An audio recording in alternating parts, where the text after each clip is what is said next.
Atenção! Vai começar agora uma teleaula de ensaios de materiais do curso profissionalizante. Este módulo tem um total de 25 aulas.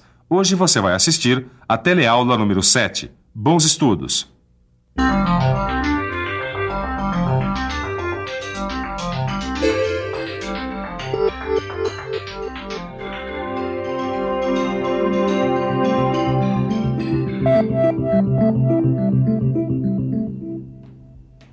Edgar, fazendo um cisalhamento? Que é isso, Nilza? Tá louca? Ensaio de materiais, meu caro. Quando você corta alguma coisa com uma tesoura ou uma guilhotina, você tá praticando o cisalhamento. Cisalhamento, é?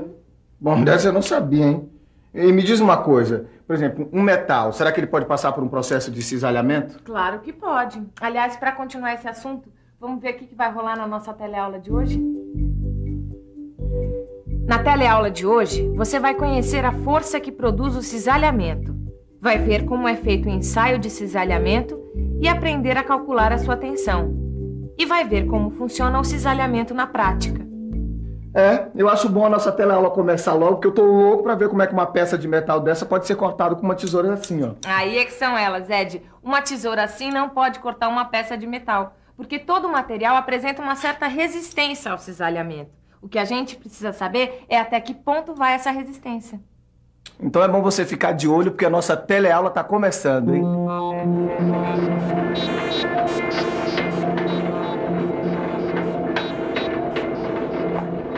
Bom dia, Ananias.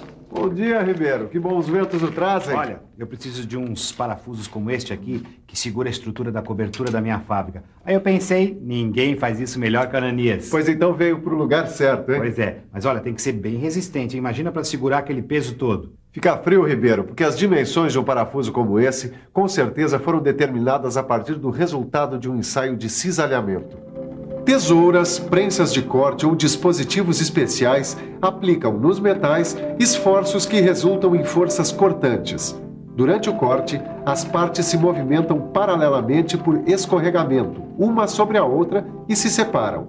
Quer dizer, então, que o material de um parafuso como este tem resistência ao cisalhamento? Tem, e saber até onde vai essa resistência é muito importante, porque a força cortante é o principal esforço a que ele vai ser submetido. Além dos parafusos, quais são os outros produtos que têm que ter resistência ao cisalhamento, hein? Na indústria da estampagem, Caio, é muito importante saber até onde vai a resistência ao cisalhamento. Para falar um pouco melhor sobre o assunto, vamos ver a força que produz o cisalhamento. Para entender melhor a força que produz o cisalhamento, o melhor mesmo é ficar por dentro.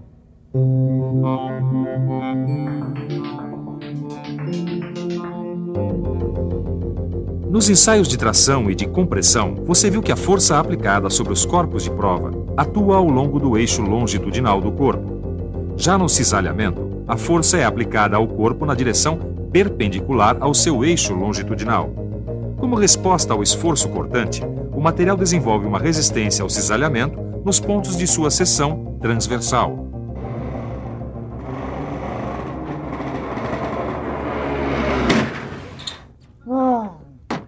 Nilza, eu acho que o volante tá meio solto, viu? Ah, é?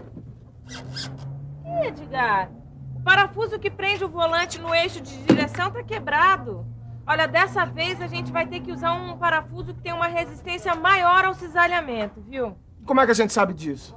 Com o ensaio de cisalhamento. Então a gente vai ter que aprender como é feito o ensaio de cisalhamento, né? A forma do produto final afeta a resistência ao cisalhamento.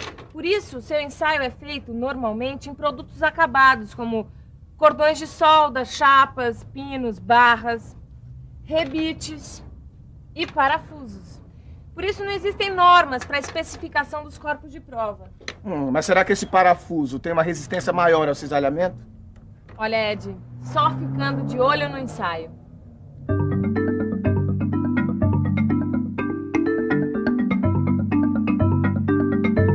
O ensaio de cisalhamento é feito com a máquina universal de ensaios e, dependendo do produto a ser ensaiado, são adaptados alguns dispositivos. O dispositivo é fixado na máquina de ensaio e os parafusos, rebites ou pinos são inseridos entre as duas partes móveis. Ao se aplicar uma tensão de tração ou compressão no dispositivo, será transmitida uma força cortante à seção transversal do produto ensaiado. No decorrer do ensaio, a força será elevada até que ocorra a ruptura do corpo. Se o ensaio for de solda, são usados corpos de prova parecidos com usados em ensaios de pinos. Só que no lugar dos pinos, são usadas junções soldadas. Sim, mas como é que o pessoal faz para fazer o ensaio de cisalhamento numa barra? Você sabe que eu estou te perguntando isso porque o meu filho adora andar de kart e eu sempre fico com o pé atrás por causa do sistema de direção. Eu tenho a impressão de que os pinos da articulação não vão aguentar o esforço. Então vamos dar uma olhada nesse desenho aqui para ver como é feito o ensaio de barras. Para ensaiar barras presas ao longo do seu comprimento e com uma extremidade livre, é usado um dispositivo para ensaio de barras. O dispositivo tem uma lâmina móvel e uma lâmina fixa. Se for um ensaio de chapas, é usado um estampo para corte e um dispositivo com um punção cilíndrico. Este ensaio determina só a tensão de cisalhamento, que é o valor da força que vai provocar a ruptura da seção transversal do corpo ensaiado.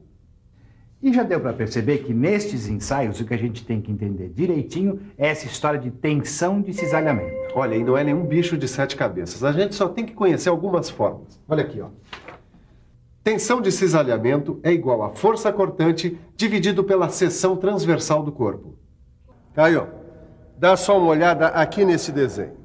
Aqui a gente vê um rebite de 20 milímetros de diâmetro que será usado para unir duas chapas de aço. Só que ele tem que suportar um esforço cortante de 29.000 newtons. Preste atenção na indicação das forças que atuam sobre a seção transversal do rebite. Caio, como é que você acha que a gente faz para descobrir a tensão do cisalhamento sobre a seção transversal do rebite? Bom, a primeira coisa a fazer é pensar um pouco, né? Vamos pensar um pouco. Deixa eu ver. Acho que primeiro eu preciso usar a fórmula para descobrir a área da seção transversal do rebite. Fazendo as substituições, eu vou descobrir que a área é de 314 milímetros quadrados. Agora é só aplicar a fórmula para cálculo da tensão de cisalhamento. Fazendo as substituições, eu vou descobrir que a tensão de cisalhamento é de 92,4 megapascal. Depois de realizar muitos ensaios, o pessoal descobriu que há uma relação aproximada entre tensão de cisalhamento e tensão de tração. Ué, como assim? É o seguinte, a tensão de cisalhamento, que é representada pelas letras T e C maiúsculas, representa 75% da tensão de tração, que é representada pela letra T. Pois muito bem, em linguagem matemática, isso quer dizer que TC é igual a 0,75 de T. Ah, então é por isso que, se não for possível usar os dispositivos para a realização do ensaio de tensão de cisalhamento, a gente pode usar os dados do ensaio de tração. Os dados de ensaio de tração são encontrados com mais facilidade, mas essa relação só pode ser usada para se conseguir uma aproximação do valor de tensão de cisalhamento. Tá bom, Steve, eu entendi tudo, mas eu tô sentindo falta de uma aplicação prática. Caio, eu tô com um probleminha aqui que eu tenho que resolver para o pessoal de produção, olha aqui, que é o seguinte. Eu tenho que descobrir quantos rebites eu vou precisar usar para unir essas duas chapas aqui, sem a necessidade de fazer o ensaio de cisalhamento. Essa vai ser fogo, hein?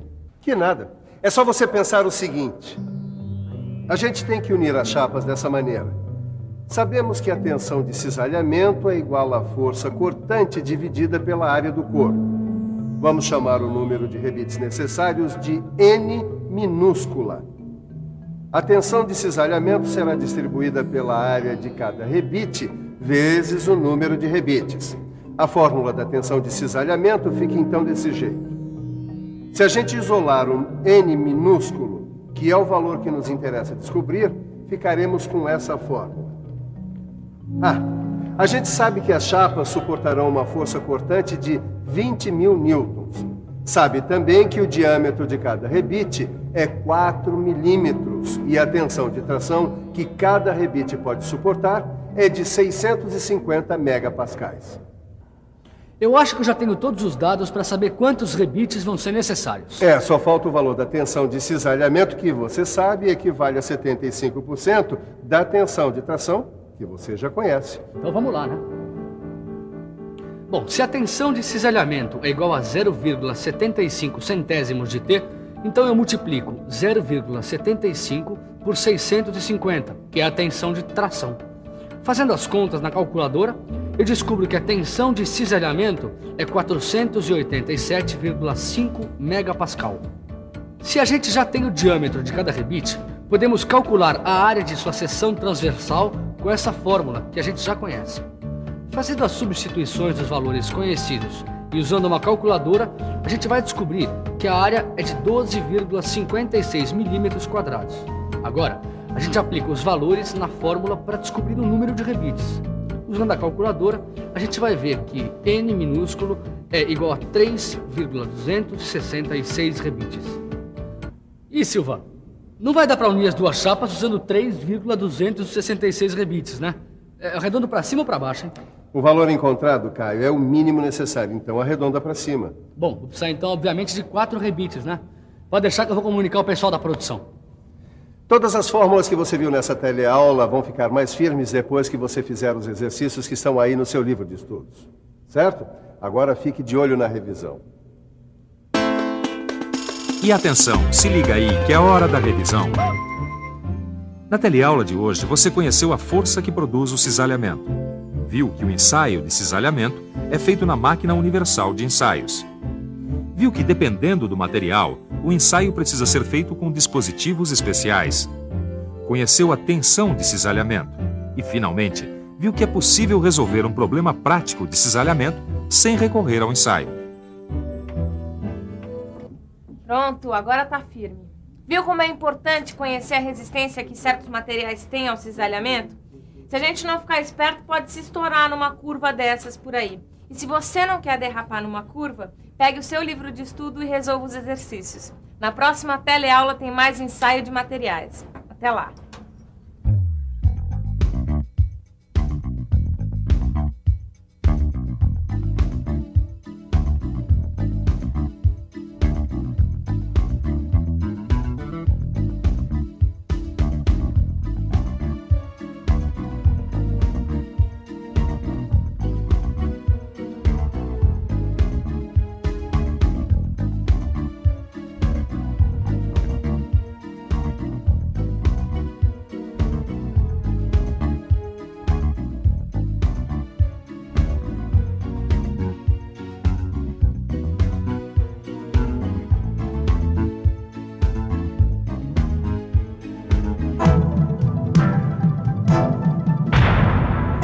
Telecurso 2000, um programa de educação do Sistema Fiesp e da Fundação Roberto Marinho.